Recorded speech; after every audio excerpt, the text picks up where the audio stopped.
श्री शिवाय नमस्तुभ्यम। हर हर महादेव। हमारे गुरुजी प्रदीप मिश्रा जी हमें शिव महापुराण कथा के साथ साथ कई तरह की दुख बीमारियां दूर करने के उपाय भी बतलाते रहते हैं। आज के दौर में, मिलावट के दौर में, कहीं ना कहीं अगर इन उपायों को अपना लिया जाए ना तो कई सारे पैसे बच जाएंगे और तकलीफ भी बहुत सारी नहीं होगी। आप सभी को क्या करना है कि आपको लगे कि फेस पर कोई झाई हो गई हो, चमक नहीं है, तेजस्व नहीं है फेस पर, आंखों के नीचे कालापन हो गया है, काले घेरे, या किसी न किसी शरीर में कोई ना कोई स्किन से संबंधित परेशानी है, तो इन शिव महापुराण और अन्य शास्त्रों के सरल से उपाय को कर लेंगे ना तो एक अलग ही तेजस्व, ओजस्व आप अपने शरीर में पाएंगे।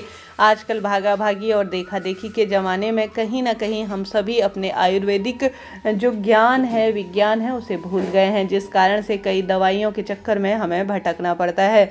विश्वास से करें, उपाय सिद्ध होगा। गुरुजी ने यह उपाय खास तौर पर जो है बहुत पहले उनकी कथा चली थी, जिसमें पुण्य शिव महापुराण कथा, जो कि आप सभी ने भी कई बार यह उपाय कथा सुनी होगी।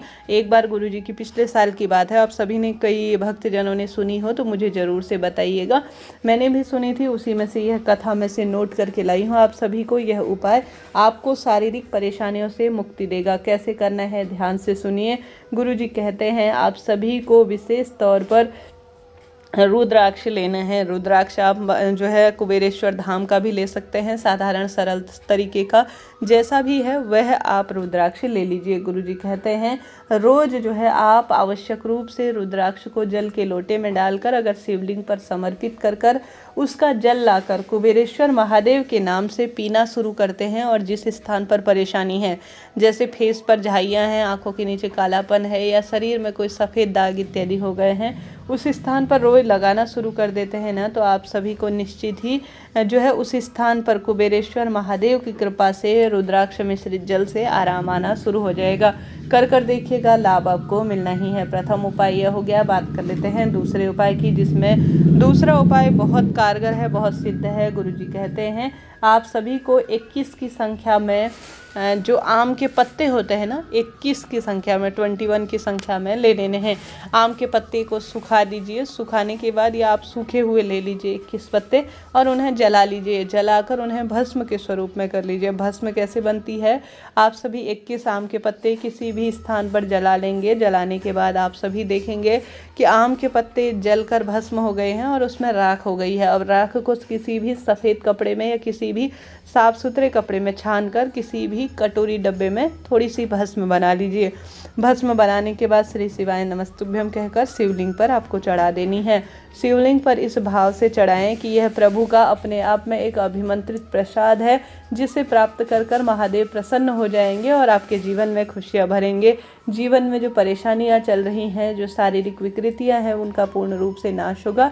यह प्रार्थना करते हुए आपको शिवलिंग पर परिपूर्ण रूप से यह भस्म चढ़ा देनी है। अब भस्म जो चढ़ी हुई शिवलिंग पर है उसे आपको उठा लेना है। यह अभिमंत्रित है, अपने आप में विशेष है और दुर्लभ है।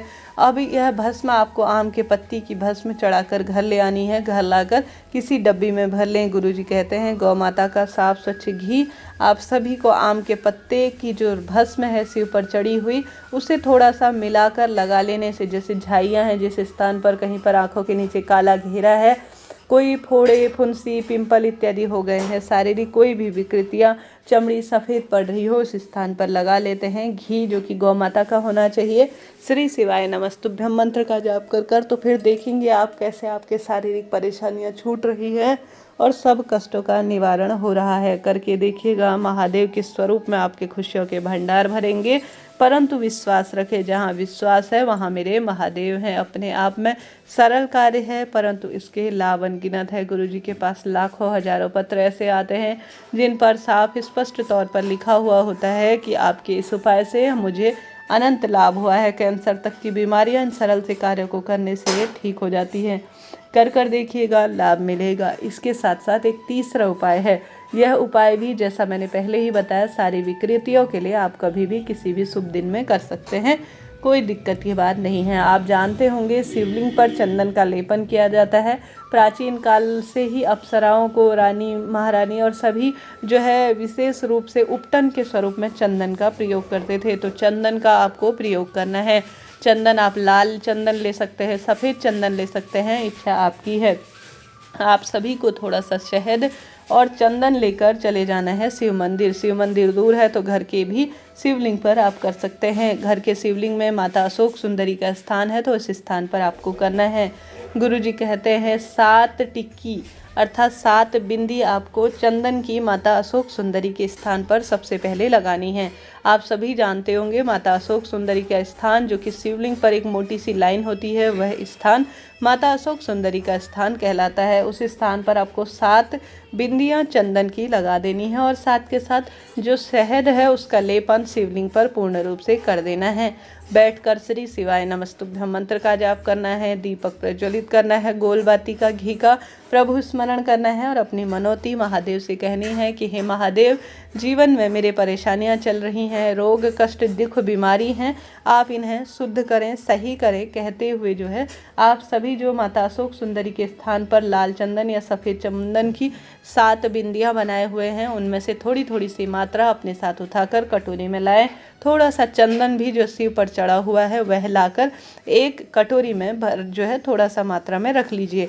आप सभी जानते होंगे शिव पर चढ़ी हुई कोई भी चीज़, शिव पर स्पर्श की गई कोई भी चीज़ अपने आप में अमृत की बूंद की तरह है, अपने आप में विशेष है, जो कि लोक कल्याण के लिए है और जीवन में सब सुख प्राप्त करने में है। जैसा आप सभी जानते होंगे शिव पर चढ़ा हुआ जल, शिव पर चढ़ी हुई बेलपत्र, शिव पर चढ़ी हुई भस्म, शिव पर चढ़ा हुआ कोई भी वस्तु अमृत की बूंद की तरह है। तो आप सभी को चढ़ा हुआ जो चंदन है माता अशोक सुंदरी और शिव पर जो लेपन हुआ शहद है उसे उठाकर लाना है। विश्वास के साथ श्री शिवाय नमस्तुभ्यं कहते हुए नहाने से पहले जहाँ पर झाइयाँ हैं, आँखों के नीचे घेरे हैं और शरीर में कोई भी जो है वाइट कलर के कई बार होता है, कई महिला पुरुषों के चकत्ते से हो जाते हैं, उस स्थान पर सोराइसिस इत्यादि में भी आप सभी को बहुत प्रेम पूर्वक चंदन और शहद का लेपन कर कर ठंडे पानी से जो है उसके पश्चात धो लेना है, पूर्ण रूप से उसे साफ कर लेना है। फिर देखिए कैसे परिवर्तन आता चला जाता है। महादेव की असीम कृपा, माता सती की असीम कृपा, सभी देवी देवताओं की असीम कृपा आपके जीवन पर बरसती रहेगी और कल्याण निश्चित रूप से होगा। परंतु कोई भी उपाय करें, विश्वास रखें मेरे महादेव पर, थोड़ा सा समय लगेगा, विश्वास से करें तो लाभ आपको मिलना ही है। चाहे तो प्रथम वाला रुद्राक्ष मिश्रित जल का उपाय करें, चाहे तो दूसरा आम के पत्ते की भस्म वाला करें, चाहे तो लाल चंदन या पीले चंदन वाला जो मैंने उपाय बताया उसे करने का प्रयत्न करें।